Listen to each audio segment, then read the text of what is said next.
All right, so picking up where we left off, most of the differences in the culture between the North, South, and West are going to be the result of immigration. And the first major wave of immigrants that come into the country before the Civil War, we now refer to as the old immigrants or the old immigration. And these are going to be immigrants that are coming primarily from Northwestern Europe, Irish and Germany in particular. Interestingly, they're both Christian, and they both tend to be Catholic. And this is somewhat of a problem because if you remember that during this time period, most Americans are still Protestant. So why are Germans and Irish people coming here in droves during this time period? Well, there's a lot of political upheaval in Germany at the time. Germany's not actually a united country yet, but there are a lot of small disconnected kingdoms. And you might remember from last year, learning about Otto von Bismarck uniting all of the kingdoms of Prussia and some of the central German kingdoms into one nation. And so when this happened, there was a lot of political turmoil. And so because of the wars that were happening, a lot of Germans were coming to the United States for refuge. In terms of Ireland, it was actually a blight. The potato crop, which had become their staple crop there, didn't come up, or the potatoes that actually were planted that year got a disease, and so the Irish people were literally starving to death. And so between 1848 and 1849, hundreds of thousands of Irish came to the United States, and that turned into millions. And over time, we're going to see over a 55-year period, 5 million Irish immigrants are going to come to the United States, which by 1900 is larger than the total population of Ireland, which is pretty impressive. Where are they settling? Well, we're seeing that the Irish are typically going to the Northeast. So New York, Boston, Philadelphia, those are going to be your major cultural centers for Irish settlement. You see that they are going to make their way out to Chicago at some point and into some of the cities in Ohio. And then oddly enough, they're going to get out to California eventually too. But this, of course, this map here is indicating the density of Irish-born settlers by the year 1900. So this is going to be over a period of time. There's nobody going to California in 1848 when they first get here. They're going to take jobs in northern factories. They're going to take jobs in shipyards. They're going to do a lot of manual labor stuff, at least at the beginning. And then there's going to be a widespread discrimination campaign against them because of the fear of them taking good jobs away from quote-unquote real Americans. In terms of the Germans, interestingly enough, the Germans tend to go more inland and they tend to do more agriculture. So they're farming wheat in Ohio, Indiana, Illinois, moving into Michigan, Wisconsin, Minnesota. And even today, you can see German influence in those parts of the country. The types of food, the beer culture, there's actually quite a bit of German ancestral influence in these parts of the United States still today. So let's talk a little bit about America's reaction to immigrants, because I think by now we've grown accustomed to there being an anti-immigrant sort of vibe in America. And what's ironic about that is that we are a nation of immigrants. And so every generation of immigrants that comes in is going to face discrimination in some way, shape, or form. And usually the people who are committing that discrimination are a group of people who themselves were immigrants at some point. So there's a bit of a hypocrisy to it, but it also seems to be a natural social cycle. Once you've come to the United States and you've fit in and you've mainstreamed, you then pick on the next group to come in. So think of the dynamic between, say, sophomores and freshmen. Sophomores are not really anything to, be impressed with, but they're not freshmen anymore. So, of course, they let everybody know that.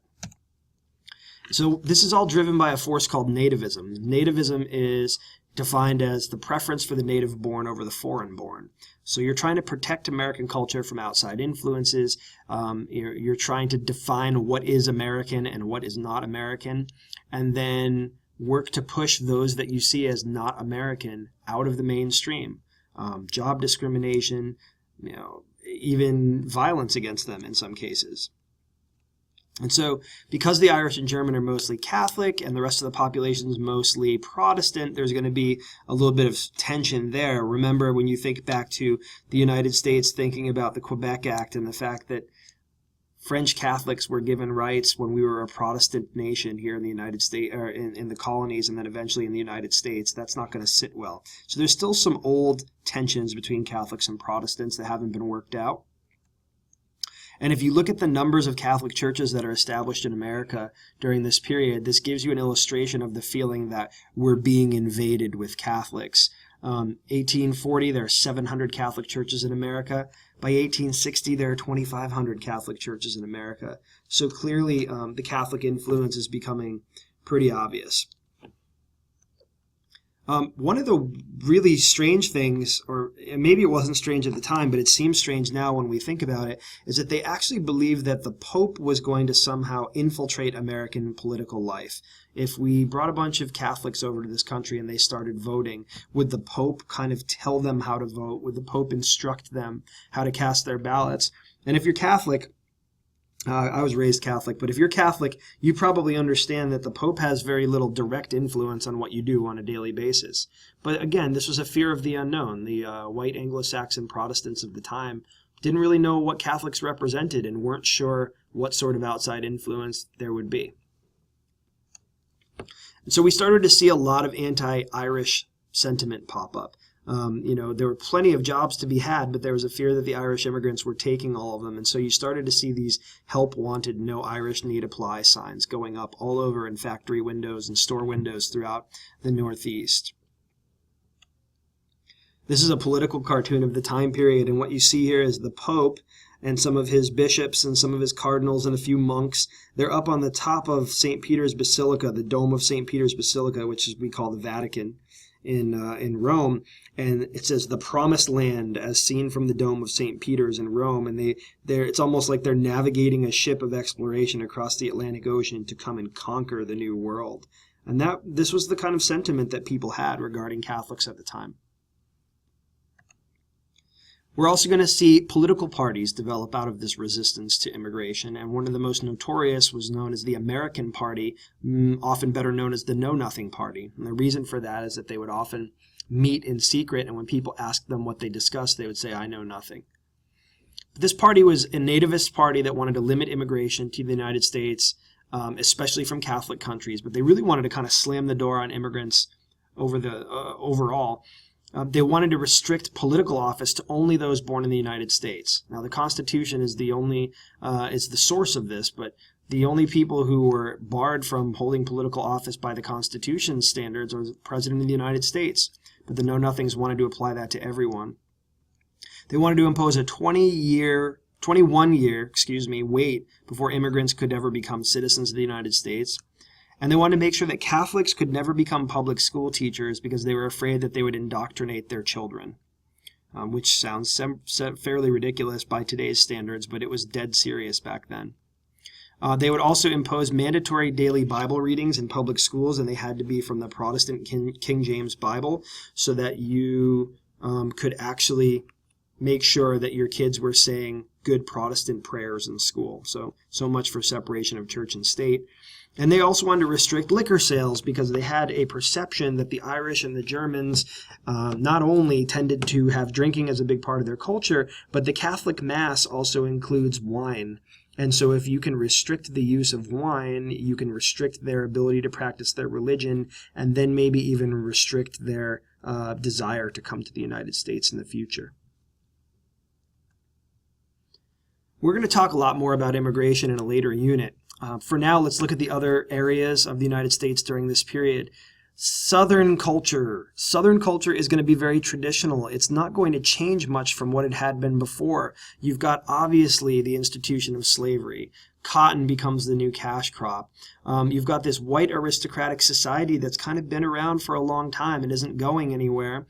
And the vast majority of people in the South are poor white farmers, but they can't compete with the large plantation owners who still kind of run the joint. And the South is very much about honor and tradition, and it becomes more religious during this time period, which is interesting. We're going to talk about the Second Great Awakening in chapter 15, and the idea that the Baptist religion, the Baptist Christian religion becomes really widespread throughout the South and takes over from the old Anglican tradition. And it really does make the South a much more religious place, whereas when the colonies were formed, the Northeast was more religious. And so as a result of these major changes, the North and South being the two main regions of the country, there's going to be a rift between them culturally. And there's going to be some animosity that grows between them. The South is going to look at themselves as the real America. They're the true original American culture. They have traditional values. The North is becoming a foreign country. It's too foreign, it's too urban, it's too industrialized, and it is not the real America. While the North is looking down on the South as, well, wait a minute, the North is the hub of innovation. We're moving forward. We've got technology. We've got progress. You guys have not kept up with the times. You guys are backwards and you haven't made much progress, and you should be ashamed of that. So there's the North is feeling a little bit like the South is inferior, and the South is feeling like the North doesn't really represent true American values. In terms of the West is still undeveloped. There's kind of a romantic vision of the possibilities of moving west. Remember, the Native Americans are still there, but they're getting pushed further and further west and being more and more marginalized, especially after the Trail of Tears. The frontier keeps moving. White settlers are trying their luck, but it's really a rough culture. It's a pioneer culture. I mean, they wrestle each other and they gamble and they duel and they spit and they're not very refined people that are going out on the frontier. And so out of the Western culture comes this idea of rugged individualism, that it's you against nature, that it's you against the odds, that it's you against the Indians. And if you survive, then that is all based on you pulling yourself up by your own bootstraps. No one's handing you anything. You are not born into it. You don't inherit your success. You don't inherit your wealth. You make it for yourself.